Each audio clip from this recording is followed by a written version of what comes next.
আজ আমি বাড়িতে বানালাম খুব সহজেই কাঠি কাবাব। বাড়ির লোক তো খেয়ে অনেক প্রশংসা করেছে, আপনারাও বানিয়ে দেখুন।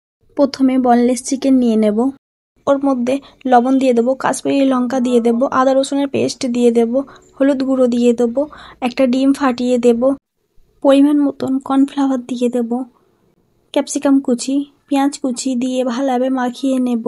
30 মিনিটের মতন ঢেকে রেখে দেবো। আপনারা যে যেরকম টাইম মতন রাখতে পারেন। 30 মিনিট পর ঢাকি খুলে একটা স্টিকের মধ্যে ক্যাপসিকাম, পেঁয়াজ, মাংস দিয়ে ভালোভাবে একের পর এক ভালোভাবে সাজিয়ে নেব।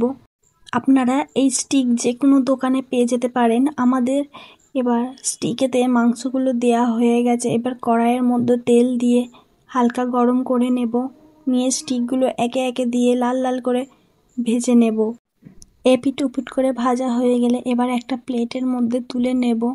খেয়ে দেখুন, অনেক ক্রিস্পি, অনেক ক্রাঞ্চি হয়। বাড়ির লোক তো অনেক প্রশংসা করবে, খেয়ে অনেক খুশিও হবে। একবার বাড়িতে বানিয়ে দেখুন কিন্তু।